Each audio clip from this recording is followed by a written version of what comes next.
ಓಂ ಶಾಂತಿ. ವಾಣಿ date 18/6/2026. ಪ್ರಾತಃ ಮುರಳಿ. ಓಂ ಶಾಂತಿ. ಬಾಗ್ದಾದ ಮಧುಬನ. ಮಧುರ ಮಕ್ಕಳೇ, ಅತೀಂದ್ರಿಯ ಸುಖದ ಅನುಭವ ಮಾಡಲು ಸದಾ ಇದೇ ಸ್ಮೃತಿಯಲ್ಲಿರಿ. ನಾವು ಯಾರ ಮಕ್ಕಳಾಗಿದ್ದೇವೆ? ಒಂದು ವೇಳೆ ತಂದೆಯನ್ನು ಮರೆತರೆ ಸುಖವು ಮಾಯವಾಗುವುದು. ಪ್ರಶ್ನೆ: ತಂದೆಯನ್ನು ಮಿಲನ ಮಾಡುವ ಸ್ಥಿರವಾದ ಖುಷಿ ಯಾವ ಮಕ್ಕಳಿಗೆ ಇರುತ್ತದೆ? ಉತ್ತರ: ಯಾವ ಮಕ್ಕಳು ಒಬ್ಬರೊಂದಿಗೆ ತಮ್ಮ ಸರ್ವ ಸಂಬಂಧಗಳನ್ನು ಜೋಡಿಸಿರುವರೋ, ಯಾರು ಒಬ್ಬ ತಂದೆಯ ನೆನಪಿನಲ್ಲಿರುವ ಪರಿಶ್ರಮ ಪಡುವರೋ, ಯಾವುದೇ ದೇಹಧಾರಿಯನ್ನು ನೆನಪು ಮಾಡುವುದಿಲ್ಲವೋ ಅವರಿಗೆ ಸ್ಥಿರವಾದ ಖುಷಿ ಇರುತ್ತದೆ. ಒಂದು ವೇಳೆ ದೇಹಧಾರಿಯ ನೆನಪಿದ್ದರೆ ಬಹಳ ಅಳಬೇಕಾಗುವುದು. ವಿಶ್ವದ ಮಾಲೀಕರಾಗುವವರು ಎಂದೂ ಅಳುವುದಿಲ್ಲ. ಗೀತೆ. ಬಾಲ್ಯದ ದಿನಗಳನ್ನು ಮರೆಯಬಾರದು. ಓಂ ಶಾಂತಿ. ತಂದೆಯು ಹೇಳುತ್ತಾರೆ, ಮಧುರ ಮಕ್ಕಳೇ, ನಾವು ಬೇಹದ್ದಿನ ತಂದೆಯ ಮಕ್ಕಳಾಗಿದ್ದೇವೆ ಎಂಬುದನ್ನು ಮರೆಯಬೇಡಿ. ಇದನ್ನು ಮರೆತರೆ ತಮ್ಮನ್ನು ಅಳುವಂತೆ ಮಾಡಿಕೊಳ್ಳುತ್ತೀರಿ. ಛೀ, ಪ್ರಪಂಚದ ಕಡೆ ಬುದ್ಧಿಯು ಹೊರಟು ಹೋಗುವುದು. ತಂದೆಯ ನೆನಪಿನಲ್ಲಿ ಇರುವುದರಿಂದ ಅತೀಂದ್ರಿಯ ಸುಖವು ಭಾಸವಾಗುತ್ತದೆ. ತಂದೆಯನ್ನು ಮರೆತರೆ ಆ ಸುಖವು ಮಾಯವಾಗುವುದು. ಪ್ರತಿ ಘಳಿಗೆ ನೆನಪಿರಬೇಕು, ನಾವು ತಂದೆಯ ಮಕ್ಕಳಾಗಿದ್ದೇವೆ ಎಂದು. ಇಲ್ಲದಿದ್ದರೆ ತಮ್ಮನ್ನು ಅಳುವಂತೆ ಮಾಡಿಕೊಳ್ಳುತ್ತೀರಿ. ಎಲ್ಲರೂ ಭಗವಂತನ ಮಕ್ಕಳಾಗಿದ್ದಾರೆ. ಎಲ್ಲರೂ ಸಹ ಹೇ ತಂದೆಯೇ, ಹೇ ಪರಮಪಿತ ಪರಮಾತ್ಮ, ರಕ್ಷಣೆ ಮಾಡಿ ಎಂದು ಹೇಳುತ್ತಾರೆ. ಆದರೆ ತಂದೆಯ ರಕ್ಷಣೆ ಯಾವಾಗ ಸಿಗುತ್ತದೆ ಎಂಬುದು ಯಾರಿಗೂ ತಿಳಿದಿಲ್ಲ. ತಂದೆಯಿಂದ ನಮಗೆ ಮುಕ್ತಿ, ಜೀವನ್ಮುಕ್ತಿಯು ಯಾವಾಗ ಸಿಗುವುದು ಎಂಬುದನ್ನು ಸಾಧು ಸಂತ ಮೊದಲಾದವರೂ ಸಹ ತಿಳಿದುಕೊಂಡಿಲ್ಲ. ಏಕೆಂದರೆ ಭಗವಂತನನ್ನು ಕಣಕಣದಲ್ಲಿದ್ದಾರೆಂದು ಹೇಳಿಬಿಟ್ಟಿದ್ದಾರೆ. ಈಗ ನೀವು ಮಕ್ಕಳು ಬೇಹದ್ದಿನ ತಂದೆಯನ್ನು ಅರಿತುಕೊಂಡಿದ್ದೀರಿ. ಅವರು ಪ್ರಿಯಾತಿ ಪ್ರಿಯ ತಂದೆಯಾಗಿದ್ದಾರೆ. ಅವರಿಗಿಂತ ಪ್ರಿಯ ವಸ್ತು ಇನ್ಯಾವುದೂ ಇಲ್ಲ. ಇಂತಹ ತಂದೆಯನ್ನು ಅರಿತುಕೊಳ್ಳದೇ ಇರುವುದು ಬಹಳ ದೊಡ್ಡ ತಪ್ಪಾಗಿದೆ. ಶಿವ ಜಯಂತಿಯನ್ನು ಏಕೆ ಆಚರಿಸುತ್ತಾರೆ? ಅವರು ಯಾರು? ಇದನ್ನು ಯಾರೂ ತಿಳಿದುಕೊಂಡಿಲ್ಲ. ತಂದೆಯು ಹೇಳುತ್ತಾರೆ, ನೀವು ಎಷ್ಟು ಬುದ್ಧಿಹೀನರಾಗಿ ಬಿಟ್ಟಿದ್ದೀರಿ. ಮಾಯಾ ರಾವಣನು ನಿಮ್ಮನ್ನು ಹೇಗೆ ಮಾಡಿಬಿಟ್ಟಿದ್ದಾನೆ. ಈಗ ನೀವು ಮಕ್ಕಳಿಗೆ ತಿಳಿದಿದೆ, ಇದು ನಮ್ಮ ಜನ್ಮ ಭೂಮಿಯಾಗಿದೆ. ನಾನು ಪ್ರತಿ 5,000 ವರ್ಷಗಳ ನಂತರ ಬರುತ್ತೇನೆ. ಮನುಷ್ಯರು 40,000 ವರ್ಷಗಳ ನಂತರ ಯಾವಾಗ ಈ ಕಲಿಯುಗವು ಮುಗಿಯುವುದೋ ಆಗ ಬರುತ್ತಾರೆಂದು ಹೇಳುತ್ತಾರೆ. ತ್ರಿಮೂರ್ತಿಯ ಚಿತ್ರವನ್ನು ತೋರಿಸಲಾಗುತ್ತದೆ. ತ್ರಿಮೂರ್ತಿ ಮಾರ್ಗ ಎಂಬ ಹೆಸರನ್ನು ಇಟ್ಟಿದ್ದಾರೆ. ಆದರೆ ತ್ರಿಮೂರ್ತಿ ಬ್ರಹ್ಮ, ವಿಷ್ಣು, ಶಂಕರನನ್ನು ಯಾರೂ ತಿಳಿದುಕೊಂಡಿಲ್ಲ. ಬ್ರಹ್ಮನು ಏನು ಮಾಡಿ ಹೋದರು? ವಿಷ್ಣು ಮತ್ತು ಶಂಕರರು ಏನು ಮಾಡುತ್ತಾರೆ? ಎಲ್ಲಿರುತ್ತಾರೆ? ಏನನ್ನು ಅರಿತುಕೊಂಡಿಲ್ಲ. ಸಂಪೂರ್ಣ ಘೋರ ಅಂಧಕಾರದಲ್ಲಿದ್ದಾರೆ. ತಂದೆಯು ರಚಯಿತನಾಗಿದ್ದಾರೆ. ಅವರದು ಇದು ಎಷ್ಟು ದೊಡ್ಡ ರಚನೆಯಾಗಿದೆ, ಎಷ್ಟು ದೊಡ್ಡ ಬೇಹದ್ದಿನ ನಾಟಕವಾಗಿದೆ. ಇದರಲ್ಲಿ ಬೇಹದ್ದಿನ ಮನುಷ್ಯರಿರುತ್ತಾರೆ. ಇಂದಿಗೆ 5,000 ವರ್ಷಗಳ ಮೊದಲು ಯಾವಾಗ ಸತ್ಯುಗವಿತ್ತೋ, ಭಾರತದಲ್ಲಿ ಈ ಲಕ್ಷ್ಮೀ ನಾರಾಯಣರ ರಾಜ್ಯವಿತ್ತೋ, ಆಗ ಮತ್ಯಾವುದೇ ರಾಜ್ಯವಿರಲಿಲ್ಲ. ಭಗವತಿ ಶ್ರೀ ಲಕ್ಷ್ಮೀ ಭಗವಾನ್ ಎಂದು ಶ್ರೀ ನಾರಾಯಣನಿಗೆ ಹೇಳಲಾಗುತ್ತದೆ. ರಾಮ ಸೀತೆಗೂ ಸಹ ಭಗವಾನ್ ರಾಮ, ಭಗವತಿ ಸೀತೆ ಎಂದು ಹೇಳುತ್ತಾರೆ. ಈ ಭಗವಾನ್ ನಾರಾಯಣ, ಭಗವತಿ ಲಕ್ಷ್ಮಿ ಎಲ್ಲಿಂದ ಬಂದರು? ರಾಜ್ಯ ಮಾಡಿ ಹೋಗಿದ್ದಾರೆ. ಆದರೆ ಅವರ ಜೀವನ ಚರಿತ್ರೆಯನ್ನು ಒಬ್ಬರೂ ತಿಳಿದುಕೊಂಡಿಲ್ಲ. ಕೇವಲ ಹೇ ಭಗವಂತ, ದುಃಖಹರ್ತ, ಸುಖಕರ್ತ ಎಂದು ಹಾಡುತ್ತಿರುತ್ತಾರೆ. ಆದರೆ ಅವರು ಹೇಗೆ ದುಃಖಹರ್ತ, ಸುಖಕರ್ತನಾಗಿದ್ದಾರೆ ಎಂಬುದು ಯಾರ ಬುದ್ಧಿಯಲ್ಲಿಯೂ ಬರುವುದಿಲ್ಲ. ಅವರು ಎಲ್ಲರಿಗೂ ಯಾವ ಸುಖವನ್ನು ಕೊಟ್ಟರು? ಯಾವಾಗ ಎಲ್ಲರ ದುಃಖವನ್ನು ದೂರ ಮಾಡಿದರು? ಏನನ್ನೂ ತಿಳಿದುಕೊಂಡಿಲ್ಲ. ನೀವು ಮಕ್ಕಳು ಈಗ ಭಗವತಿ ಲಕ್ಷ್ಮಿ, ಭಗವಾನ್ ನಾರಾಯಣರಾಗಲು ಇಲ್ಲಿ ರಾಜಯೋಗವನ್ನು ಕಲಿಯುತ್ತಿದ್ದೀರಿ. ನಿಮಗೆ ತಿಳಿದಿದೆ, ಭಗವತಿ ಸೀತೆ ಭಗವಾನ್ ರಾಮನು ಆಗಬೇಕಾಗಿದೆ. ಸತ್ಯುಗದಲ್ಲಿ 8 ಜನ್ಮಗಳನ್ನು ಪೂರ್ಣ ಮಾಡಿ ನಂತರ ರಾಮ ಸೀತೆಯ ರಾಜ್ಯದಲ್ಲಿ ಬರುವವರಿದ್ದೀರಿ. ನೀವಿಲ್ಲಿ 21 ಜನ್ಮಗಳಿಗಾಗಿ ಬೇಹದ್ದಿನ ರಾಜ್ಯವನ್ನು ಸ್ಥಾಪನೆ ಮಾಡುತ್ತಿದ್ದೀರಿ. ನೀವು ಭಗವಾನ್ ಸ್ವರ್ಗದ ಮಾಲೀಕರಾಗುತ್ತಿದ್ದೀರಿ. ಸ್ವರ್ಗವೆಂದರೆ ಯಾವುದೇ ಆಕಾಶದಲ್ಲಿಲ್ಲ, ಇದು ಸಹ ಯಾರಿಗೂ ತಿಳಿದಿಲ್ಲ. ಸಂಪೂರ್ಣ ತುಚ್ಛ ಬುದ್ಧಿಯವರಾಗಿದ್ದಾರೆ. ಇಂಥವರು ಸ್ವರ್ಗಕ್ಕೆ ಹೋದರೆಂದು ಹೇಳುತ್ತಾರೆ, ಆದರೆ ತಿಳಿದುಕೊಳ್ಳುವುದೇನೂ ಇಲ್ಲ. ಒಳ್ಳೆಯದು. ಕ್ರಿಶ್ಚಿಯನ್ನರು, ಬೌದ್ಧರೆಲ್ಲರೂ ಸ್ವರ್ಗಕ್ಕೆ ಹೋಗುವರೇ? ಅವರು ಕೊನೆಯಲ್ಲಿ ಬಂದು ತಮ್ಮ ಧರ್ಮ ಸ್ಥಾಪನೆ ಮಾಡುತ್ತಾರೆ. ಅಂದಮೇಲೆ ಅವರು ಸ್ವರ್ಗದಲ್ಲಿ ಬರಲು ಹೇಗೆ ಸಾಧ್ಯ? ಯಾವುದಕ್ಕೆ ಸ್ವರ್ಗವೆಂದು ಹೇಳಲಾಗುತ್ತದೆ ಎಂಬುದು ಸಹ ಅವರಿಗೆ ತಿಳಿದಿಲ್ಲ. ಸನ್ಯಾಸಿಗಳು ಜ್ಯೋತಿಯಲ್ಲಿ ಸಮಾವೇಶವಾಯಿತು ಎಂದು ಹೇಳುತ್ತಾರೆ. ಇನ್ನು ಕೆಲವರು ನಿರ್ವಾಣಧಾಮಕ್ಕೆ ಹೋದರೆಂದು ಹೇಳುತ್ತಾರೆ. ನಿರ್ವಾಣದಲ್ಲಿಯೂ ಲೋಕವಿದೆಯಲ್ಲವೇ? ಅದಂತೂ ನಿವಾಸ ಸ್ಥಾನವಾಗಿದೆ. ಜ್ಯೋತಿಯಲ್ಲಿ ಲೀನವಾಗುವ ಮಾತಿಲ್ಲ. ಜ್ಯೋತಿಯಲ್ಲಿ ಸೇರಿ ಹೋಗುವಂತಿದ್ದರೆ ಮತ್ತೆ ಆತ್ಮವೇ ಸಮಾಪ್ತಿಯಾಗಿ ಬಿಡುವುದು ಮತ್ತು ಆಟವೇ ಮುಕ್ತಾಯವಾಗುತ್ತದೆ. ಈ ಡ್ರಾಮಾದಿಂದ ಯಾವುದೇ ಆತ್ಮನು ಮುಕ್ತನಾಗಲು ಸಾಧ್ಯವಿಲ್ಲ. ಯಾರೂ ಸಹ ಮೋಕ್ಷವನ್ನು ಪಡೆಯಲು ಸಾಧ್ಯವಿಲ್ಲ. ಗೀತೆಯ ಅರ್ಥವನ್ನೂ ಸಹ ಯಾರೂ ತಿಳಿದುಕೊಳ್ಳುವುದಿಲ್ಲ. ಜೀವನ್ಮುಕ್ತಿಯ ಅರ್ಥವಾಗಲಿ ಆತ್ಮ ಪರಮಾತ್ಮನ ಅರ್ಥವಾಗಲಿ ತಿಳಿದುಕೊಂಡಿಲ್ಲ. ತಂದೆಯು ಹೇಳುತ್ತಾರೆ, ನಿಮ್ಮ ಚೆಹರೆಯಂತೂ ಮನುಷ್ಯರದಾಗಿದೆ, ಈ ದೇವತೆಗಳದೂ ಆಗಿತ್ತು. ಸತ್ಯುಗದ ಆದಿಯಲ್ಲಿ ದೇವತೆಗಳಿದ್ದರು. ಅವರ ರಾಜ್ಯವು 2500 ವರ್ಷಗಳು ನಡೆಯಿತು. ಉಳಿದ 2500 ವರ್ಷಗಳಲ್ಲಿ ಮತ್ತೆಲ್ಲ ಧರ್ಮದವರು ಬರುತ್ತಾರೆ. ಮನುಷ್ಯರು 5000 ವರ್ಷಗಳ ಬದಲು ಕಲ್ಪವೃಕ್ಷದ ಆಯುಷನ್ನು ಲಕ್ಷಾಂತರ ವರ್ಷಗಳೆಂದು ಹೇಳುತ್ತಾರೆ. ಆದರೆ ನಿಮ್ಮ ಮಾತನ್ನು ತಿಳಿದುಕೊಳ್ಳುವುದಕ್ಕಾದರೂ ಬರುವುದಿಲ್ಲ. ಯಾರು ಕಲ್ಪದ ಮೊದಲು ಬಂದು ತಿಳಿದುಕೊಂಡಿದ್ದರೋ ಅವರೇ ಬರುತ್ತಾರೆ. ಮೊದಲು ತಿಳಿಸಬೇಕಾಗಿದೆ. ಒಂದು ಹದ್ದಿನ ಸನ್ಯಾಸವಾಗಿದೆ. ಸನ್ಯಾಸಿಗಳು ಮನೆ ಮಠವನ್ನು ಬಿಟ್ಟು ಹೋಗಿ ಕಾಡಿನಲ್ಲಿ ಇರುತ್ತಾರೆ. ಮೊದಲಿಗೆ ಅವರು ಸತೋ ಪ್ರಧಾನರಾಗಿದ್ದರು, ಈಗ ತಮೋ ಪ್ರಧಾನರಾಗಿದ್ದಾರೆ. ಆದ್ದರಿಂದ ಕಾಡಿನಿಂದ ಮರಳಿ ಬಂದು ದೊಡ್ಡ ದೊಡ್ಡ ಮೆಹಲುಗಳನ್ನು ಕಟ್ಟಿಸಿದ್ದಾರೆ. ಈ ಸನ್ಯಾಸಿಗಳು ಸಹ ಪವಿತ್ರತೆಯ ಆಧಾರದ ಮೇಲೆ ಭಾರತವನ್ನು ಸ್ವಲ್ಪ ಶೀತಲ ಮಾಡಿದ್ದಾರೆ, ಭಾರತದ ಸೇವೆ ಮಾಡಿದ್ದಾರೆ. ಈ ಸನ್ಯಾಸ ಧರ್ಮವೇ ಇರದಿದ್ದರೆ ಭಾರತವು ಒಮ್ಮೆಲೆ ವಿಕಾರಗಳಲ್ಲಿ ಸುಟ್ಟು ಹೋಗುತ್ತಿತ್ತು, ಪತಿತವಾಗಿ ಬಿಡುತ್ತಿತ್ತು. ಇದು ಸಹ ಡ್ರಾಮಾದಲ್ಲಿ ಮಾಡಲ್ಪಟ್ಟಿದೆ. ಅವರಲ್ಲಿ ಮೊದಲು ಪವಿತ್ರತೆಯ ಶಕ್ತಿ ಇತ್ತು, ಅದರಿಂದ ಭಾರತವನ್ನು ಸ್ವಲ್ಪ ಶೀತಲಗೊಳಿಸಿದ್ದಾರೆ. ಈ ದೇವತೆಗಳ ರಾಜ್ಯವಿದ್ದಾಗ ಭಾರತವು ಎಷ್ಟೊಂದು ಸಾಹುಕಾರನಾಗಿತ್ತು. ಇವರ ಎಷ್ಟು ದೊಡ್ಡ ದೊಡ್ಡ ವಜ್ರ ವೈಢೂರ್ಯಗಳ ಮೆಹಲುಗಳಿತ್ತು. ಅವೆಲ್ಲವೂ ಎಲ್ಲಿ ಹೋದವು? ಎಲ್ಲವೂ ಕೆಳಗಡೆ ಹೊರಟು ಹೋಯಿತು. ಲಂಕೆ ಮತ್ತು ದ್ವಾರಿಕೆಯು ಸಮುದ್ರದ ಕೆಳಗಡೆ ಹೊರಟು ಹೋಯಿತೆಂದು ಹೇಳುತ್ತಾರೆ. ಈಗಂತೂ ಇಲ್ಲ. ಚಿನ್ನದ ಮೆಹಲು ಇತ್ಯಾದಿ ಇತ್ತಲ್ಲವೇ?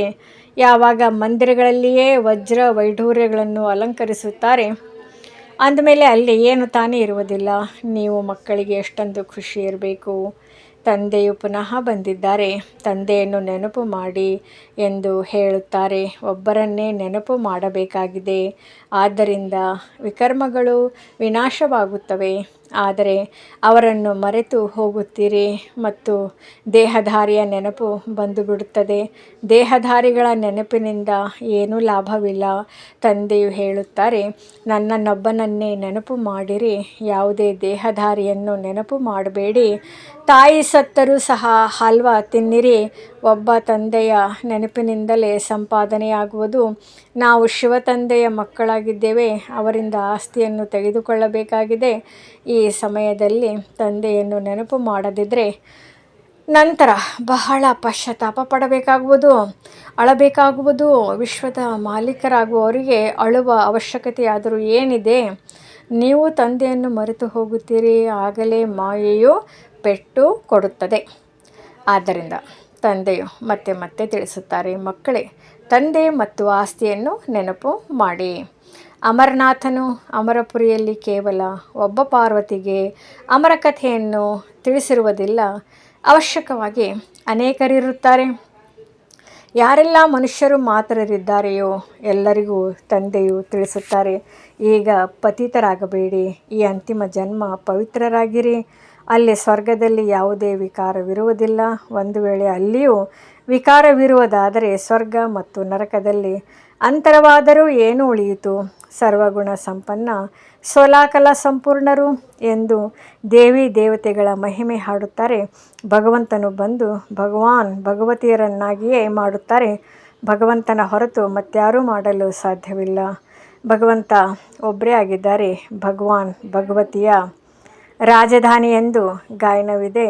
ಯಥಾ ರಾಜಾರಾಣಿ ತಥಾ ಪ್ರಜೆಗಳು ಅವರೇ ಆಗಿರುವರು. ಆದರೆ ಅವರಿಗೆ ಭಗವತಿ ಎಂದು ಹೇಳಲಾಗುವುದಿಲ್ಲ. ಆದ್ದರಿಂದ ಆದಿ ಸನಾತನ ದೇವಿ ದೇವತಾ ಧರ್ಮವೆಂದು ಹೇಳಲಾಗುತ್ತದೆ. ಇದು ಯಾರಿಗೂ ತಿಳಿದಿಲ್ಲ. ಇವರು ಅಂದರೆ ಬ್ರಹ್ಮ ಆತ್ಮಕ್ಕೂ ತಂದೆಯೇ ತಿಳಿಸುತ್ತಾರೆ. ಒಂದು ತಂದೆಯ ಆತ್ಮ, ಇನ್ನೊಂದು ದಾದಾರವರ ಆತ್ಮ, ಇಬ್ಬರಿದ್ದಾರಲ್ಲವೇ? ಒಂದು ಆತ್ಮವು 84 ಜನ್ಮಗಳನ್ನು ತೆಗೆದುಕೊಳ್ಳುತ್ತದೆ. ಇನ್ನೊಂದು ಆತ್ಮವು ಪುನರ್ಜನ್ಮ ರಹಿತ ಆಗಿದ್ದರೆ ತಂದೆ ಎಂದೂ ಪುನರ್ಜನ್ಮವನ್ನು ತೆಗೆದುಕೊಳ್ಳುವುದಿಲ್ಲ. ಒಂದೇ ಬಾರಿ ಬಂದು ಇಡೀ ವಿಶ್ವವನ್ನು ಪವಿತ್ರವನ್ನಾಗಿ ಮಾಡಲು ನಮಗೆ ರಾಜಯೋಗವನ್ನು ಕಲಿಸುತ್ತಾರೆ. ತಂದೆಯು ನಿಮಗೆ ತಿಳಿಸುತ್ತಾರೆ, ನಾನು ಇವರಲ್ಲಿ ಪ್ರವೇಶ ಮಾಡಿದ್ದೇನೆ. ಇವರು 84 ಜನ್ಮಗಳನ್ನು ಭೋಗಿಸಿ ಬಂದಿದ್ದಾರೆ. ಈಗ ಇವರದು ಬಹಳ ಜನ್ಮಗಳ ಅಂತಿಮ ಜನ್ಮವಾಗಿದೆ. ನಾನು ನಿರಾಕಾರನಾಗಿದ್ದೇನೆ ಅಂದಮೇಲೆ ಮಕ್ಕಳಿಗೆ ಹೇಗೆ ಬಂದು ರಾಜಯೋಗವನ್ನು ಕಲಿಸಲಿ? ಪ್ರೇರಣೆಯಿಂದ ಏನೂ ನಡೆಯುವುದಿಲ್ಲ. ಕೃಷ್ಣ ಭಗವಾನ್ ವಾಚ ಅಂತೂ ಇರಲು ಸಾಧ್ಯವಿಲ್ಲ. ಅವರು ಹೇಗೆ ಬರಲು ಸಾಧ್ಯ? ಕೃಷ್ಣನು ಸತ್ಯುಗದ ಮೊದಲ ರಾಜಕುಮಾರ. 16 ಕಲಾ ಸಂಪೂರ್ಣ. ನಂತರ ತ್ರೇತಾದಲ್ಲಿ 14 ಕಲಾ ಸಂಪೂರ್ಣರಿರುತ್ತಾರೆ. ಅಂದಮೇಲೆ ಕೃಷ್ಣನನ್ನು ದ್ವಾಪರದಲ್ಲಿ ಏಕೆ ತೆಗೆದುಕೊಂಡು ಹೋಗಿದ್ದಾರೆ? ಕೃಷ್ಣನಂತೂ ಮೊದಲು ಬರಬೇಕಲ್ಲವೇ? ತಂದೆಯು ತಿಳಿಸುತ್ತಾರೆ, ಮೊದಲು ತಂದೆಯನ್ನು ನೆನಪು ಮಾಡಿ. ಇಲ್ಲದಿದ್ದರೆ ಮಾಯೆಯು ಒಮ್ಮೆಲೆ ಪೆಟ್ಟು ಕೊಡುವುದು. ಒಂದು ಮುಟ್ಟಿದರೆ ಮುನಿ ಎಂಬ ಗಿಡವು ಇರುತ್ತದೆ. ಕೈ ಹಾಕಿದರೆ ಸಾಕು, ಅದು ಮುದುಡಿಕೊಳ್ಳುತ್ತದೆ. ತಂದೆಯನ್ನು ನೆನಪು ಮಾಡದಿದ್ದರೆ ನಿಮ್ಮದು ಸಹ ಇದೇ ಸ್ಥಿತಿಯಾಗುತ್ತದೆ ಮತ್ತು ಸಮಾಪ್ತಿಯಾಗುವಿರಿ. ಗೀತೆಯಲ್ಲಿಯೂ ಕೇಳಿದಿರಿ, ಬಾಲ್ಯದ ದಿನಗಳನ್ನು ಮರೆಯಬಾರದು. ತಂದೆಯನ್ನು ಮರೆತರೆ ಎಲ್ಲಾದರೂ ಒಂದು ಕಡೆ ಪೆಟ್ಟು ಬೀಳುತ್ತದೆ. ತಂದೆಯು ಹೇಳುತ್ತಾರೆ, ನೀವು ನನ್ನ ಮಕ್ಕಳಲ್ಲವೇ? ಈ ಶರೀರವಂತೂ ವಿಕಾರದಿಂದ ಜನಿಸಿದೆ. ಅವರು ಇವರ ಲೌಕಿಕ ತಂದೆ ತಾಯಿಯಾಗಿದ್ದಾರೆ. ಇಲ್ಲಿ ಪಾರಲೌಕಿಕ ತಂದೆ ಇದ್ದಾರೆ ಮತ್ತು ಬ್ರಹ್ಮನಿಗೆ ಅಲೌಕಿಕ ತಂದೆ ಎಂದು ಹೇಳಲಾಗುತ್ತದೆ. ಇವರು ಹದ್ದಿನ ತಂದೆಯಾಗಿದ್ದರು, ನಂತರ ಬೇಹದ್ದಿನವರಾಗಿ ಬಿಟ್ಟರು. ಈಗ ನೋಡಿ, ಈ ಲೌಕಿಕ ಮಗಳು ಅಂದರೆ ನಿರ್ಮಲ ಶಾಂತ ದಾದಿ ಕುಳಿತಿದ್ದಾರೆ. ಇವರಿಗೆ ಲೌಕಿಕ ತಂದೆಯೂ ಆಗಿದ್ದಾರೆ, ಅಲೌಕಿಕ ತಂದೆಯೂ ಆಗಿದ್ದಾರೆ, ಪಾರಲೌಕಿಕ ತಂದೆಯೂ ಇದ್ದಾರೆ. ಬಾಕಿ ಶಿವ ತಂದೆಗೆ ಸಹೋದರ ಸಹೋದರಿಯರಿಲ್ಲ. ಲೌಕಿಕ ಸಹೋದರ ಸಹೋದರಿಯರಾಗಲಿ ಅಲೌಕಿಕ ಮತ್ತು ಪಾರಲೌಕಿಕವಾಗಲಿ ಇಲ್ಲ. ಎಷ್ಟು ಅಂತರವಿದೆ! ಒಬ್ಬ ತಂದೆಯ ಮಕ್ಕಳಾಗುವುದು ಚಿಕ್ಕಮ್ಮನ ಮನೆಯಂತಲ್ಲ. ಇಂತಹ ತಂದೆಯೊಂದಿಗೆ ಸಂಬಂಧವನ್ನು ಜೋಡಿಸಬೇಕಾಗಿದೆ. ಸಮಯ ಹಿಡಿಸುತ್ತದೆ. ಶಿವ ತಂದೆಯ ನೆನಪಿನಲ್ಲಿ ಇರುವುದು ದೊಡ್ಡ ಪರಿಶ್ರಮವಾಗಿದೆ. ಕೆಲವರು 50 ವರ್ಷಗಳಿಂದ ಇರುವವರು ಸಹ ಇಡೀ ದಿನ ಶಿವ ತಂದೆಯನ್ನು ನೆನಪು ಮಾಡುವುದಿಲ್ಲ.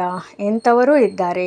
ಮತ್ತೆಲ್ಲರನ್ನೂ ಮರೆತು ಒಬ್ಬ ತಂದೆಯನ್ನು ನೆನಪು ಮಾಡುವುದು ಬಹಳ ಬಹಳ ಪರಿಶ್ರಮವಾಗಿದೆ. ಕೆಲವರು 1% ನೆನಪು ಮಾಡುತ್ತಾರೆ, ಕೆಲವರು 2%, ಕೆಲವರು 0.5% ನೆನಪು ಮಾಡುವುದು ವಿರಳ. ಇದು ಬಹಳ ದೊಡ್ಡ ಗುರಿಯಾಗಿದೆ. ಆದ್ದರಿಂದ ತಂದೆಯು ತಿಳಿಸುತ್ತಾರೆ, ಮಕ್ಕಳೇ, ಬಾಲ್ಯವನ್ನು ಮರೆಯಬೇಡಿ. ತಂದೆಯಿಂದ ಸ್ವರ್ಗದ ಆಸ್ತಿ ಸಿಗುತ್ತದೆ. ನೀವು ತಿಳಿದುಕೊಂಡಿದ್ದೀರಿ, ನಾವು ಹೊಸ ಪ್ರಪಂಚದಲ್ಲಿ ಹೋಗುವುದಕ್ಕಾಗಿ ಜೀವಿಸಿದ್ದಂತೆಯೇ ಸತ್ತು ತಂದೆಯ ಮಕ್ಕಳಾಗಿದ್ದೇವೆ. ಅಂದಮೇಲೆ ನಿಮಗೆ ಸ್ಥಿರವಾದ ಖುಷಿ ಇರಬೇಕು. ಓಹೋ, ನಾವು ಡಬಲ್ ಕಿರೀಟಧಾರಿಗಳಾಗುತ್ತೇವೆ. ಸತ್ಯುಗದಲ್ಲಿ ಈ ದೇವತೆಗಳಿಗೆ 16 ಕಲಾ ಸಂಪೂರ್ಣರು ಮತ್ತು 14 ಕಲಾ ಸಂಪೂರ್ಣರೆಂದು ಏಕೆ ಹೇಳುತ್ತಾರೆ ಎಂಬುದನ್ನು ಮನುಷ್ಯರು ತಿಳಿದುಕೊಂಡಿದ್ದಾರೆಯೇ? ಅವರಿಗೆ ಏನೂ ಗೊತ್ತಿಲ್ಲ. ಈ ಭಕ್ತಿ ಮಾರ್ಗದ ಶಾಸ್ತ್ರಗಳು ಮುಂದಿನ ಕಲ್ಪದಲ್ಲಿಯೂ ಆಗುತ್ತವೆ. ಈ ಹಠಯೋಗ ತೀರ್ಥಯಾತ್ರೆಗಳೆಲ್ಲವೂ ಕಲ್ಪದ ನಂತರವೂ ಇದೇ ರೀತಿ ಆಗುತ್ತವೆ. ಆದರೆ ಇದರಿಂದೇನಾಗುವುದು? ಸ್ವರ್ಗದಲ್ಲಿ ಹೋಗುವರೇ ಇಲ್ಲ. ಅನೇಕರು ರಿದ್ಧಿ ಸಿದ್ಧಿಯಿಂದ ಬಹಳ ಕೆಲಸ ಮಾಡುತ್ತಾರೆ. ಇಂಥವರು ಅನೇಕರಿದ್ದಾರೆ. ಸಾವಿರಾರು ಮಂದಿ ಮನುಷ್ಯರು ಅವರ ಹಿಂದೆ ಬಿದ್ದಿರುತ್ತಾರೆ. ರಿದ್ಧಿ ಸಿದ್ಧಿಯಿಂದ ಗಡಿಯಾರ ಮೊದಲಾದ ವಸ್ತುವನ್ನು ತೆಗೆಯುತ್ತಾರೆ. ಆದರೆ ಇದೆಲ್ಲವೂ ಅಲ್ಪಕಾಲಕ್ಕಾಗಿ ಎಂದು ತಿಳಿದುಕೊಂಡಿದ್ದಾರೆಯೇ? ಇದರಲ್ಲಿ ಬಹಳ ಪರಿಶ್ರಮ ಪಡಬೇಕಾಗುತ್ತದೆ. ಈ ರಿದ್ಧಿ ಸಿದ್ಧಿಯನ್ನು ಕಲಿಯುವುದಕ್ಕೂ ಒಂದು ಪುಸ್ತಕವಿರುತ್ತದೆ. ಲಕ್ಷಾಂತರ ಮಂದಿ ಅವರ ಹಿಂದೆ ಬಿದ್ದಿರುತ್ತಾರೆ. ನೀವು ಮಕ್ಕಳು ತಿಳಿದುಕೊಂಡಿದ್ದೀರಿ, ನಮಗೆ ತಂದೆಯಿಂದ ಸ್ವರ್ಗದ ಆಸ್ತಿ ಸಿಗುತ್ತದೆ. ಈ ಕಣ್ಣುಗಳಿಂದ ಏನೆಲ್ಲವನ್ನು ನೋಡುತ್ತೀರೋ ಇದೇನೂ ಉಳಿಯುವುದಿಲ್ಲ. ತಂದೆಯು ತಿಳಿಸುತ್ತಾರೆ, ನೀವು ಅಶರೀರಿಯಾಗಿ ಬಂದಿದ್ದೀರಿ ಮತ್ತು ಶರೀರದ ಜೊತೆ ಪಾತ್ರವನ್ನು ಅಭಿನಯಿಸಿದಿರಿ. ಒಂದು ವೇಳೆ 84 ಲಕ್ಷದ ಲೆಕ್ಕಾಚಾರವನ್ನು ತಿಳಿಸಿದ್ದೇ ಆದರೆ 12 ತಿಂಗಳು ಹಿಡಿಸುವುದು. ಆದರೆ ಇದು ಸಾಧ್ಯವಿಲ್ಲ. 84 ಜನ್ಮಗಳ ಲೆಕ್ಕವನ್ನು ತಿಳಿಸುವುದು ಬಹಳ ಸಹಜವಾಗಿದೆ. ನೀವೇ 84ರ ಚಕ್ರವನ್ನು ಸುತ್ತುತ್ತಾ ಇರುತ್ತೀರಿ. ಸೂರ್ಯವಂಶೀಯರಿದ್ದಾಗ ಚಂದ್ರವಂಶೀಯರು ಇರುವುದಿಲ್ಲ. ಸೂರ್ಯವಂಶಿ ಮನೆತನವು ಪೂರ್ಣವಾಯಿತು, ನಂತರ ಚಂದ್ರವಂಶೀಯರು ಆದರು. ನೀವೀಗ ತಿಳಿದುಕೊಂಡಿದ್ದೀರಿ, ನಾವು ಬ್ರಾಹ್ಮಣ ವಂಶೀಯರೇ ನಂತರ ದೇವತಾ ವಂಶೀಯರಾಗಬೇಕಾಗಿದೆ. ಆದ್ದರಿಂದ ನಾವು ವಿದ್ಯೆಯನ್ನು ಓದುತ್ತಿದ್ದೇವೆ. ಏಣಿಯನ್ನು ಇಳಿಯುತ್ತಾ ವೈಶ್ಯ ಶೂದ್ರ ವಂಶರು ಆಗುತ್ತೇವೆ. ಈಗ ತಮ್ಮ 84 ಜನ್ಮಗಳ ಸ್ಮೃತಿ ಬಂದಿದೆ. ಈಗ ಚಕ್ರವನ್ನು ಸಹ ನೆನಪು ಮಾಡಬೇಕಾಗಿದೆ.